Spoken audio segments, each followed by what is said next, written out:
Right now on the National Weather Desk, Hurricane Otis. ¡Al baño! The historic storm brings devastation and destruction to Acapulco, Mexico. Winter wake up. The first big storm of the season brings heavy snow from Washington to the Dakotas. Bring it on. Rain is finally falling across Texas, and most people there could not be happier.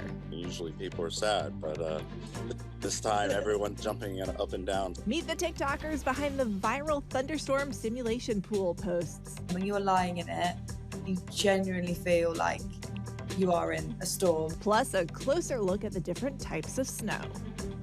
From our nation's capital, this is the National Weather Desk. Good morning and welcome to the National Weather Desk. I'm meteorologist Emily Gracie. The Mexican resort city of Acapulco suffered massive flooding after Hurricane Otis made landfall yesterday morning as a catastrophic Category 5 storm. One family was recording as they sought shelter in a bathroom and under a bed.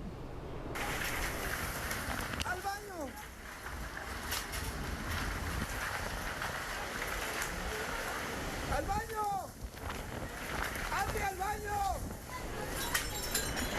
We still don't have many details about the full extent of the damage. Communications to the region are virtually cut off, so information is scarce. We do know water, mud, and debris are everywhere, and there's no electricity. Unfortunately, chaos in the city of 1 million people led to massive looting. Beachfront hotels are in ruins after the storm blew out hundreds, if not thousands, of windows. It is believed to be the strongest Eastern Pacific hurricane to make landfall in recorded history. Residents and tourists say they were given no warning, adding it appeared the city was caught off guard. Well, that may be because Otis's rapid intensification shocked many as it went from a tropical storm to a Category 5 hurricane in less than 12 hours.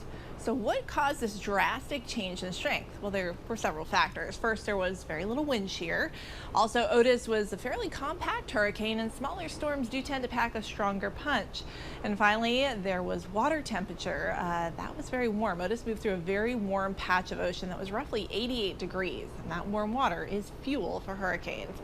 And this being an El Nino year, Pacific Ocean temperatures tend to be warmer than normal.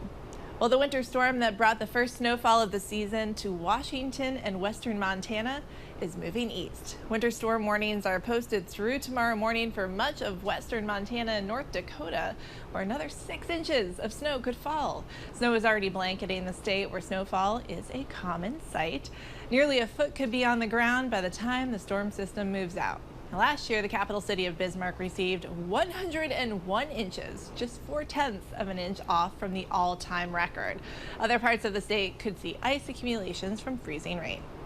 And in Oregon, the storm covered Mount Hood and the surrounding area, but it wasn't the first snowfall on the mountain. It got a dusting back in late August. In Washington's Cascade Mountains, half a foot or more fell, especially in the higher elevations. Cold temperatures also rolled in. Lows in Seattle overnight dropped into the 30s. And in Helena, Montana, more than a foot of snow is on the ground. Just last week, they tied a record high temperature when the mercury hit the low 80s. Well, for the first time in a long time, rain is expected to fall in Texas for multiple days. Last night's rain led to flash flooding in Dallas and other places. Now, flood warnings, watches, and advisories are posted for central Texas through tomorrow. More than 8 inches already fell in areas near Austin. As Monique Lopez reports, lake levels there are low, and many are hoping the showers will help. Happy rain dancing. It's no secret Central Texas needs rain. Currently, Lake Travis is sitting at 35% full, while Lake Buchanan is at 45% full. Businesses along these lakes are grateful to see the rain. Everybody's actually been really happy that it's raining. Usually people are sad, but this time everyone's jumping up and down, so the lake is starting to work its way up. Shannon Hamilton with the Central Texas Water Coalition says it may not be quite enough. There is a chance that we could come up a couple of feet, which would be amazing but I'm apprehensive, obviously. We reached out to the Lower Colorado River Authority directly. They did provide us a statement. In it, LCRA said it's too early to say what kind of impact the rains we expect to see over the next few days will have on the Highland Lakes. It depends on exactly where the rain falls. LCRA also says in order for rain to benefit the lakes, it has to fall in the Highland Lakes watershed northwest of Austin. A couple of feet would just give us a little bit more room, it'll still drop quickly. We're dropping about 10 inches a week right now. But many say we've been here before and will persevere. This is what Lake Travis was built to do. What it's meant to do is to be a reservoir, to lower and to fill back up. California's Death Valley, the hottest place in the world and the driest place in North America, rain has created a whole new lake. 2 months after Hurricane Hilary's epic rainfall, parts of the national park have sprung to life with lakes and flowers. The National Park Service says Badwater Basin, the lowest point in North America, is now home to a temporary lake that is several miles long. Hilary dumped a year's worth of rain on Death Valley in just 24 hours on August 20th. Well, the death toll now stands at 8 following this week's crash in Louisiana, caused in part by super fog. The fog reduced visibility on parts of I-55 to 0. It was caused by the combination of the marsh fire smoke and moisture in the air. More than 160 vehicles were involved in the pileup. As Maddie Kurth reports, survivors include a driver's ed teacher and her student. I'm not afraid of fog, so I told my students, don't be afraid of fog. We have to drive on foggy days, on rainy days, so that's okay. The foggy day in question dropped visibility on I-55 near Manchac to 0. Her student driver behind the wheel. In front of their car, a flatbed trailer coming up behind them, a double 18-wheeler. They both slammed on the brake and hoped for the best. I'm very proud of her because she did what we taught her to do, and we are here because she handled it pretty good, pretty brave. And when it finally came time to give a final grade, there was no hesitation. She's a master. She made 100. No doubts about it, okay? She earned it. All right, check this out. An otter in California made a name for herself this summer for trying to ride on people's surfboards and fighting kayaks.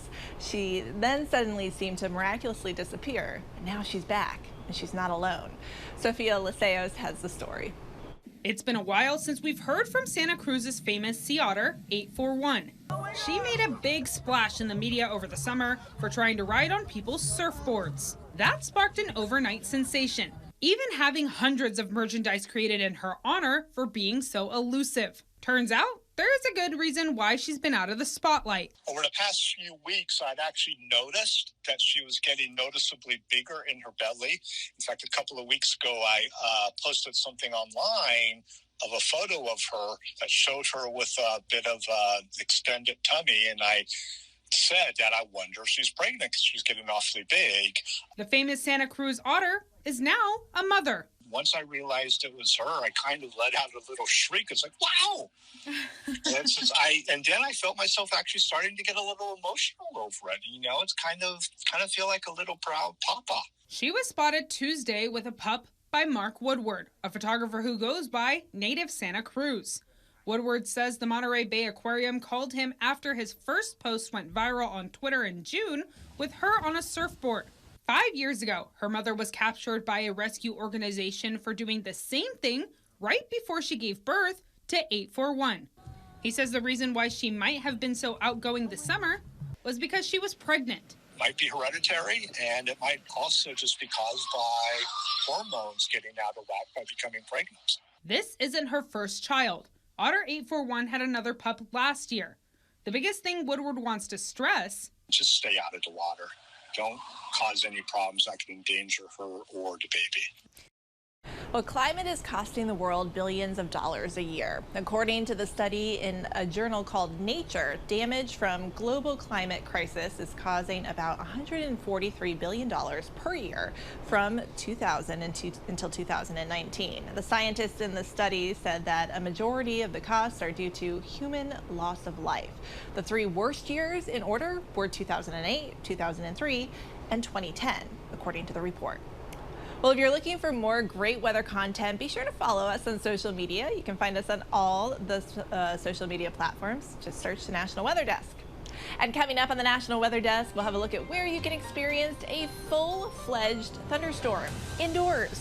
And we'll find out why driving on leaf-covered roads can be just as dangerous as driving on ice. You are watching the National Weather Desk. All right, check out a video from an immersive spa in Italy. It went viral on TikTok with over 30 million views. This storm room in Milan has gained popularity thanks to the couple that posted the video. Earlier, I spoke to these influencers to learn about their stormy experience at the spa. We were going to Italy last year for a holiday, and it happened to be on Henry's birthday, and I was looking for things to do for him that were unique. Is it already bad weather when you walk in, or does it start up once you're like in the water? You go in and it's just, you go around a corner and then it's literally just like the whole room is immersive. Like there's just water all coming from, like literal rain from the ceiling. The whole screen's like wrapped around and you can lie in it. And when you're lying in it, you genuinely feel like you are in a storm. Like if you lie right down in the spa because you're lying down and you sort of half submerge your ears, all you can see is the screens in front of you. It's raining from above. And I actually had flashbacks to like when I was a kid playing football in like during thunderstorms. It was that immersive that it was, yeah, it like brought back memories for me. It was pretty cool. So I assume the water you're sitting in is warm. Is the rain warm too, or was that like a realistic cold rain? I think the rain's a bit, this water's warm. The rain's a little bit colder, which I feel adds to it. Yeah, it is. It's not uncomfortable though. You don't get like these splashes of rain and you're not freezing. Like you are warm. Like it is like almost like a jacuzzi kind of temperature, I would say. Yeah. Was it relaxing or was it scary at times? The one in Milan was definitely like, I would say a lot more kind of just in your face, can be quite scary at times in like the more dramatic parts of it. But then the most recent one we went to in Lake Garda, there was different options. There was different, which we didn't have in the first one, where there was kind of like 3 or 4 different kind of, I guess, experiences. And one of them was definitely more relaxing and a lot more tranquil, and then there was ones that were like heavily stormed as well, which was a really nice experience because we didn't expect that going there. We thought it would just be very similar to the one in Milan. Surprised when you see how affordable the storm room experience actually is. And you can learn more about this by going to Robin and Henry's blog, acouplethingstodo.com, or you can watch a longer version of this interview on our YouTube channel. Just search National Weather Desk. As we mentioned, the western mountains of the U.S. saw their first major snowfall of the season. But did you know there are different types of snow? Meteorologist Violet Skyber explains. Did you know that there's different types of snow, and each type has their own weight, and it all depends on the temperature and the moisture content. But let's look at 1 inch of water and how much snow it can produce depending on the temperature. So 1 inch of water can make 5 inches of wet snow when the temperature is right around freezing to just above, let's say 34 degrees. And when we get colder, dropping down to 30, we can see about 10 inches of snow from that 1 inch of water. Even colder than that, dropping down to 18 degrees, that's when we can see upwards of 20 inches or more of snow from that 1 inch of water. But this is very dry, fluffy snow. Notice the weight. It's only about 5 pounds per cubic foot from that dry, fluffy snow, but as much as 20 pounds per cubic foot from that wet snow. So that wet snow can really make a difference when it begins to pile up on your roof. So let's take a look at a couple of examples, starting with some wet snow on a house, normal snow on the roof of a house, and some fluffy snow on the roof of a house. Using the example of 12 inches of snow, here's how much it can weigh. As much as a truck worth of snow on your roof for fluffy snow, a truck and a car worth of snow for normal snow on your roof, and wet snow can weigh as much as 3 trucks on your roof for 12 inches. Now let's look at 24 inches. This is even more impressive. 2 trucks worth of weight from fluffy snow, 3 trucks worth of weight for normal snow, and up to 6 trucks worth of weight on your roof. This is when we can start to see some roof collapse and damage, along with some water leaking as well. But that's not the only concern. We're also monitoring for downed trees and power outages because of that wet snow piling up on things. Well, if you're in those regions seeing snow and freezing temperatures, officials are reminding everyone to stay safe as you heat your home this fall and winter. Before using your fireplace and wood stoves, have them inspected, and remember to clean out the chimney as well. And use only portable space heaters that have been approved for in-home use. And of course, turn off those space heaters before falling asleep. Well, for those of us that have yet to see dangerous road conditions because of snow, there are still risks when it comes to driving due to the changing seasons. Meteorologist John Gum explains. Well, as the seasons change across the country, one of the things we start thinking about are travel impacts due to snow and ice as things get colder. But one thing you might not think so much about is the travel impact that wet leaves can have on the roadways. It's almost equivalent to ice as far as how it increases your stopping distance. I've got 3 cars here traveling along. One stops on dry pavement. Now, when you stop on dry pavement, let's say the stopping distance with dry pavement for any of these cars is about 80 feet, all right? When the pavement gets wet, though, that stopping distance increases. It doubles to about 160 feet. That's just on wet pavement. However, when you add wet leaves into the equation, something we're going to see a lot of in the coming weeks, that stopping distance can grow upwards of 250 feet on those wet leaves. They could also give you trouble going around corners. So something to keep in mind this autumn season in the parts of the country that have the deciduous trees where the leaves are falling. On rainy days, when you get those leaves falling, it can be hazardous on the roadways, not only increasing your stopping distance, but giving you handling issues similar to an ice-covered road. Well, when you drive in the mountains, it's common for temperatures to decrease, but in some cases, the opposite is true. It's known as temperature inversion. Meteorologist Kit Alexander explains how that happens. A drive to the mountains means beautiful scenery and, more often than not, cooler temperatures. However, in some cases, it's not always cooler as you go up in elevation. In fact, the temperature can vary drastically based on if air can flow freely or if it's trapped in a sheltered valley. When the temperature increases with height, this is known as an inversion. In the southern Appalachians, this rather common occurrence happens in the evening and can last into the night. We know that warm air rises and cool air sinks. On a calm night with mostly clear skies and light winds, temperature variations take place where cooler air can drain down. Cool air, not as buoyant as warm air, will sink and become trapped. In valleys where it's sheltered from the wind, the air can drain and cool. In contrast, if a ridge is exposed to the wind flow, it will stay warmer. Well, now time for a short break, but first let's take in some fall views of the Washington, D.C. and Maryland region.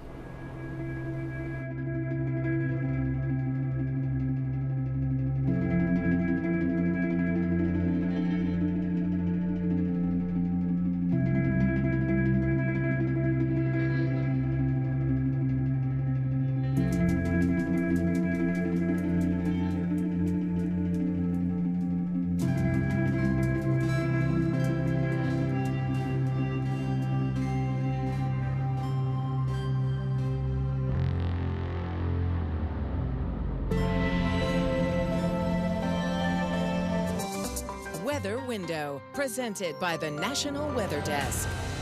Living with bears is a fact of life in Asheville, North Carolina, but seeing a group of 5 walking down the street is still eye-catching. An estimated 8,000 bears live in the area, more than doubling their numbers in the past 20 years. Not only are they attracted to the region's large amount of food, they are also growing and maturing at a quicker rate than rural bears. For more content like this, follow the National Weather Desk on Instagram. Well, when you hear your meteorologist say partly or mostly sunny skies, you know there's going to be some clouds. But did you know that partly cloudy skies or partly sunny skies can sometimes lead to a specific type of cloud? Meteorologist Vetus Reed explains. I'm meteorologist Vetus Reed, giving you a little look at how we see cloud formation sometimes outdoors. We're looking at wave clouds. You usually have air rising, and when that air is rising, you get it condensing, and it's becoming a little bit of puffy clouds out there. But then also you have the air sinking in between those segments of clouds, and then you get little breaks in those clouds, and sometimes you have clear skies and cloudy skies. So we get what we call wave clouds when you look up in the sky. Love for you to share your weather content on the air. You can find us on all your favorite social media platforms. Just search the National Weather Desk. We'll be right back.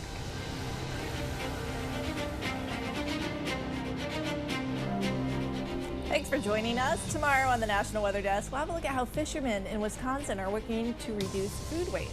I'm meteorologist Emily Gracie. Make it a great Thursday, and we'll see you right back here tomorrow.